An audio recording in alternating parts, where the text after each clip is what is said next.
It's really hot in my room, which is why I look sweaty. It's because I am sweaty. But yet I'm still here showing up, doing the videos for you. So good on me. Yeah, so I asked my little YouTube subscriber community what their top objections to the fine-tuning argument were. And here they are. And my responses, there's 4 of them. So we're going to look at those 4. Number 1, the so what objection. The fine-tuning argument asserts that the universe is fine-tuned for the existence of intelligent life. The so what objection asks, who cares? Theists will want to say that an intelligent designer is the best explanation for fine-tuning. The problem is this does too much work unless you can also prove deductively that such a designer would only design a universe fine-tuned for life, 1, if that designer had the goal of generating life, and 2, the designer cannot achieve any of its goals accidentally. This can't be accomplished by the fine-tuning argument. An intelligent designer could have made a universe because it enjoyed how pretty stars are, and it just happens to be the case that a universe properly set up for having pretty stars coincides with a universe where life will possibly exist. In other words, the universe is possibly fine-tuned for anything that exists in it at a certain time. The fine-tuning argument requires a hidden premise. The designer intended the universe because the designer intended for life to exist. So this argument, like the other classical ones, requires a second stage in which you backdoor some kind of ontological argument. The designer also has to be maximally good, and that goodness has to embed something like the maximally good being would wish to create so as to maximize the good as far as it can, and so it wouldn't stop at pretty stars. So I'm not entirely sure that I'm interpreting your remarks here, Anthony, correctly. And if I'm not, let me know and we will continue the dialectic. But I take it that you're getting at basically the same point that Philip Goff raises in his paper published in the International Journal of Philosophy of Religion, looking at the inverse gambler's fallacy, but I can't remember the name of it, but it will appear right here. And his point was that any combination of values for the constants and initial conditions of physics is fine-tuned for something, however arbitrary or insignificant that something may appear. So for instance, he gives the example of a particular number of particles, say neutrons existing. It may be the case that some random combination of values is fine-tuned for that specific number of neutrons, such that if you change this or that constant a tiny bit, a different number of neutrons would result. And so we could say, for instance, that some combination of values is fine-tuned for the existence of 10 to the 70 neutrons. Now, that might be true. Every combination of constants is fine-tuned for something like that, however insignificant. But why should we treat, so if that's the case, why should we treat life any differently? Why is fine-tuning for life special or different from fine-tuning for 10 to the 70 electrons? Well, the point Goff makes, and that I have made in my published work as well, is that life is plausibly objectively valuable, and 10 to the 70 neutrons, for instance, is not. And so that issues in the asymmetry here. The point would be that life's objective value gives any designer good reason to design a fine-tuned universe, a universe fine-tuned for life specifically. And so if that's a good argument, then it will follow that fine-tuning for life issues in a design inference in a way that fine-tuning for 10 to the 70 neutrons or this particular number of black holes or whatever does not. Now, I imagine, Anthony, that you would say 2 things in response to this.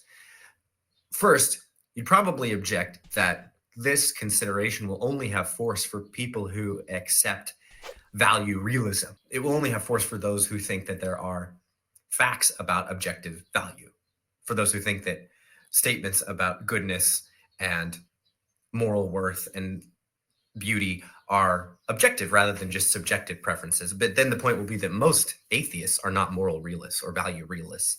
And so it's just not going to be very dialectically advantageous to appeal to value realism because most atheists deny that. But I actually don't think that you have to assume value realism in order for this kind of response to go through. The point I implicitly make that Philip Goff is the first to explicitly make in his book on the topic, and I acknowledge that I should have had the guts to say it outright, and he did, is that this actually, the fine-tuning argument can actually function as a dual argument both for theism and value realism. And for more on that, I would look at Philip Goff's book. But the point I do make in my paper, Divine Psychology and Cosmic Fine-Tuning, is that so long as we ascribe a non-negligible chance to value realisms being true, then this argument can go through. And I think even the convinced non-realist ought to ascribe a non-negligible likelihood to value realism. Only someone who's psychologically certain that subjectivism or some non-realist theory is true would ascribe zero likelihood to value realism, because in this context, the probabilities are epistemic. So for more on that, I would look at my paper on the topic where I address that. I think it's on pages 10 to 11 of the paper, and it's available for free online. So check it out. The second thing you might say is to just repeat the objection. So perhaps you agree that a universe fine-tuned for light is good in a way that a universe fine-tuned for 10 to the 70 neutrons is not. But then again, when it comes to goodness, who cares?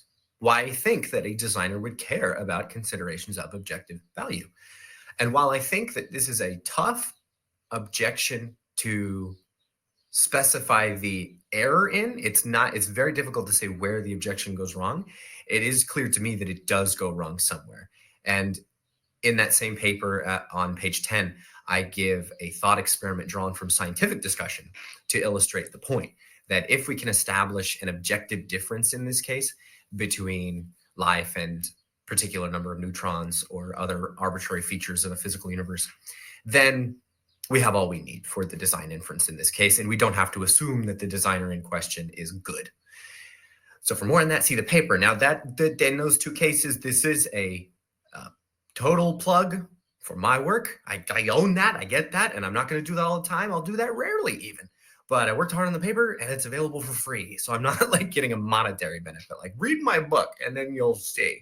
But I just got to keep the video at manageable length and I want people to see my work. So for fuller responses to these concerns, check out that awesome paper. So what about your point though, that it may be the case that the designer brought about the universe for some other end besides life, and life itself was only an accidental byproduct of their actual goal? Well, I don't think that the fine-tuning advocate needs to disagree with that point. They don't need to claim that that is impossible or even unlikely, even though it seems to me that it is. Because in this context, we're dealing with the likelihood of a fine-tuned universe given the design hypothesis. And the design hypothesis in this case is an intelligent agent brought about the universe. So if that's the case, what kind of a universe would we expect to observe? Then there are two sub-hypotheses, two specific forms of that explanation that you might consider. One is the designer brought about the universe intentionally for life.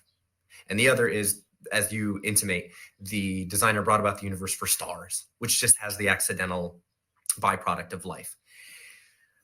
Well, both of those predict a fine-tuned universe, an anthropically fine-tuned universe.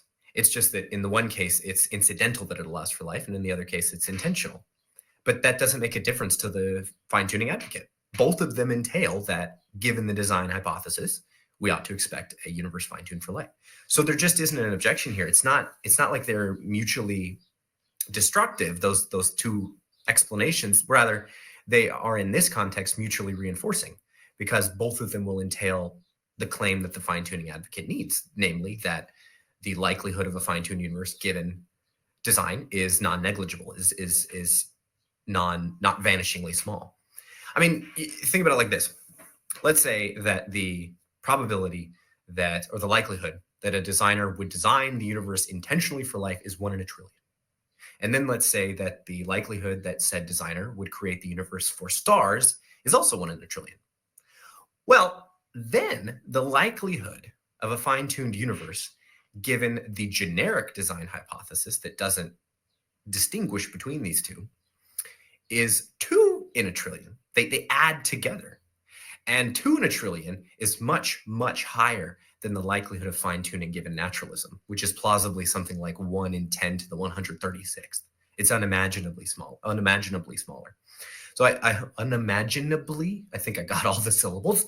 So I think that illustrates my point well, that this doesn't actually do anything to undermine the fine-tuning argument. Now, consider an analogy that I came up with, and it's very clever and cool, and I hope you like it. Imagine coming home one night and seeing that dinner is made for you. It's ready. It's spaghetti bolognese next to the stove with a paper towel covering it. It looks like it's ready for you to eat.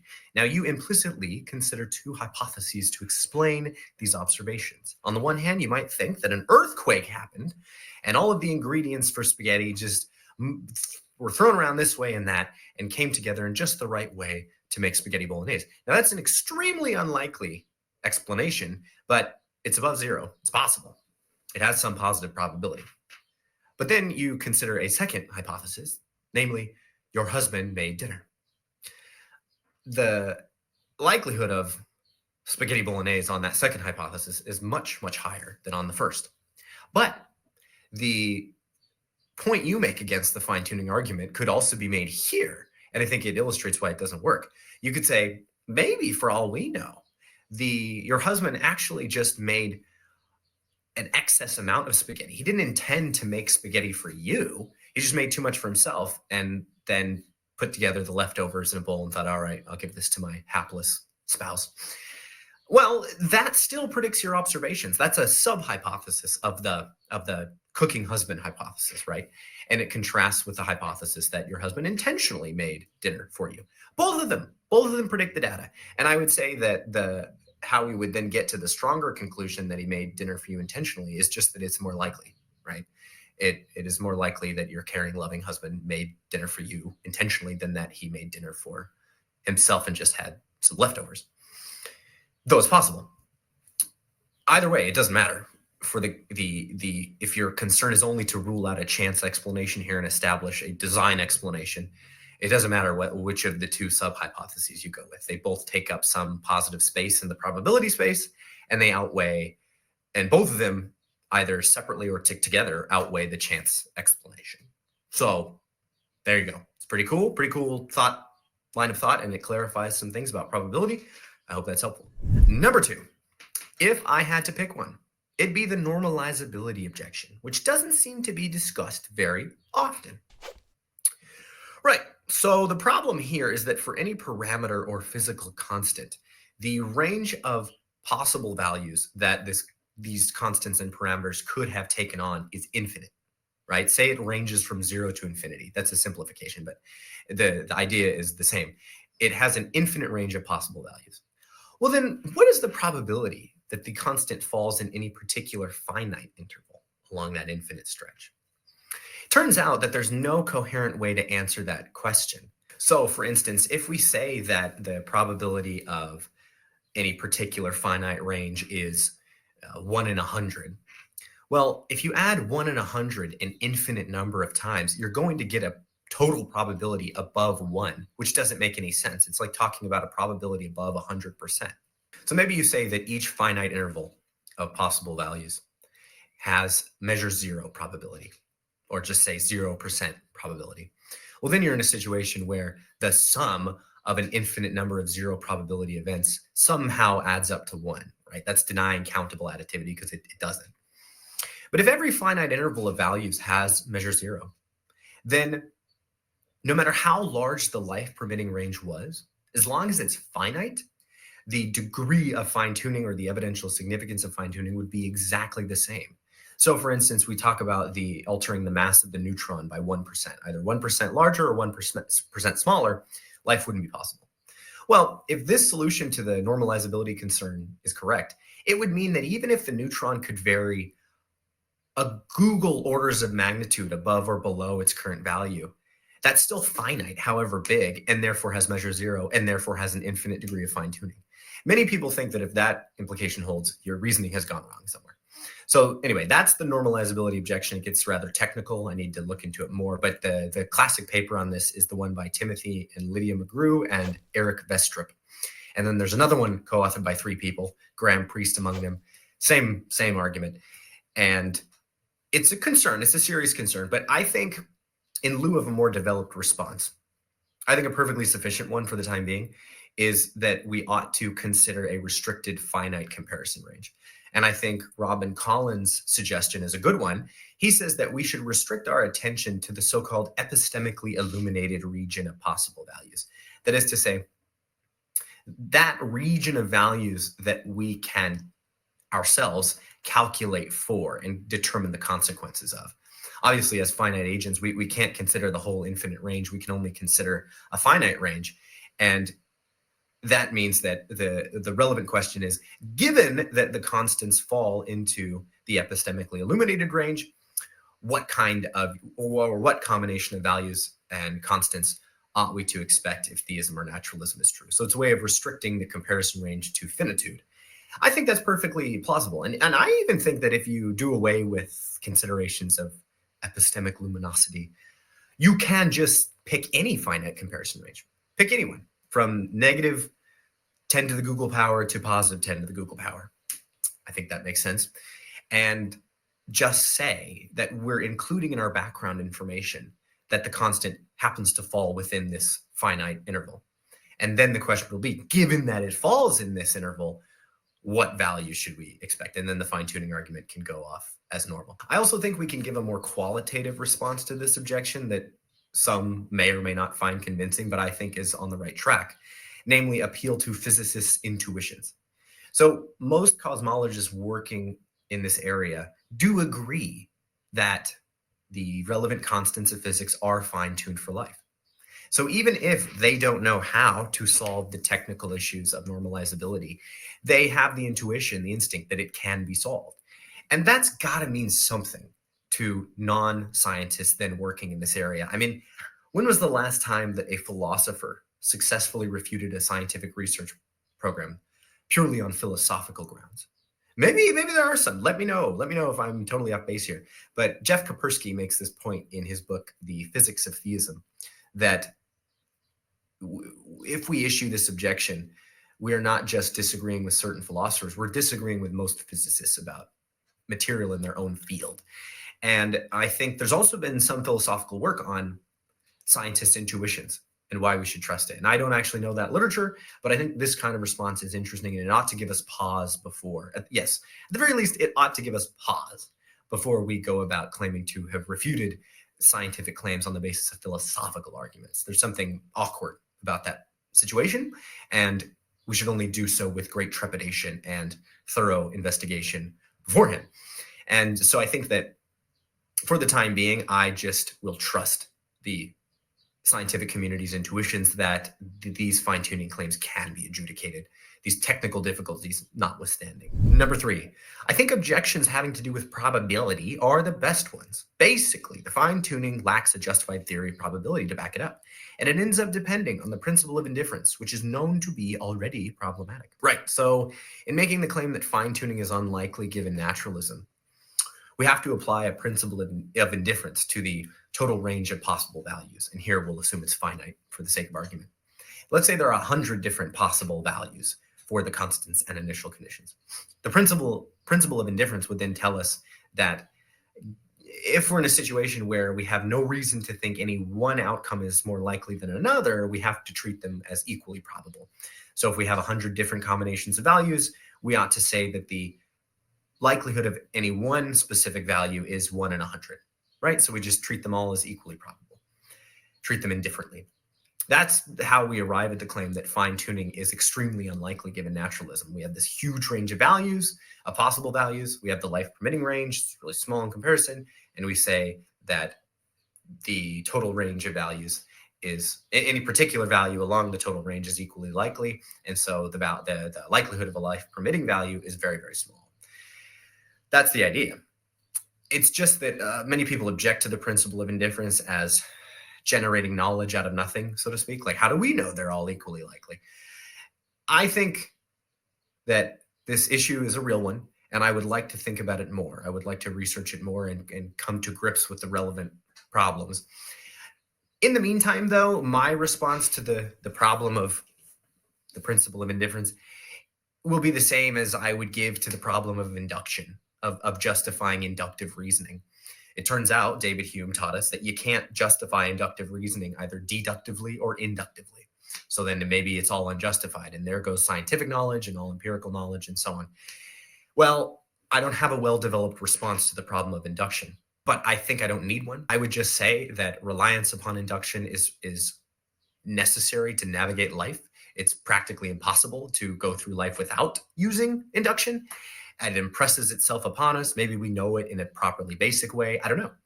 But I would say the same thing about the principle of indifference. I suspect that you cannot ultimately deny such a principle in all areas of life. I think it's inevitable that you'll rely upon it at some level, even if you're appealing to statistical frequencies.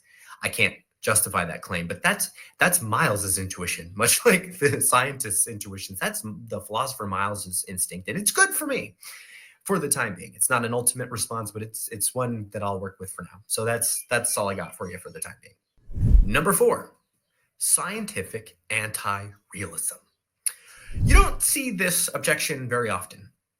Roughly stated, scientific realists assert that our best scientific theories put us into contact with the truth about the natural world, whereas anti-realists deny this. They would say that the goal of science is not truth, but empirical adequacy. That is to say, correctly predicting our observations. And it's just not part of science to then make the extra claim that the theories that make these predictions are true. They're just useful rather than true. And the idea would then be that if anti-realism is true, then even if our best physical theories indicate that the constants and quantities are fine-tuned for life, that does nothing to show that the actual physical universe is fine-tuned for life, because there's a deep divide or disconnect between theories on the one hand and the natural world, reality, on the other. That's right. If you have a complete anti-realism like this, a radical anti-realism, then the fine-tuning argument cannot work, nor can any argument for atheism or theism or naturalism or any other worldview or any argument at all from science succeed. None of them can succeed if anti-realism is true. And so what that leads to is the conclusion that this is an incredibly radical response. I mean, if the only way of denying the fine-tuning argument is to advocate complete scientific anti-realism, then I would say the fine-tuning argument is in pretty good shape. I hate to give that William Lane Craig-esque kind of response, but I think it's true here. I mean, it would be akin to denying the cosmological argument by maintaining that the universe doesn't exist. Like, yes, if there's no universe, then there's no need to explain a universe. And it's possible in some sense to make that claim. But is that a good response to the cosmological argument? No. And so is it a good response to the fine-tuning argument to disconnect science from the truth about the world? No. There you go. Again, more thought needed. I would like to fill in the gaps in my understanding of philosophy of science and come to grips with scientific realism versus anti-realism. But again, for the time being, I think that's a perfectly legitimate response. So there you go. There you go. Philosophy on the fly. Those are my responses to your objections to the fine-tuning argument. I hope you found them thought-provoking, and let's continue the conversation.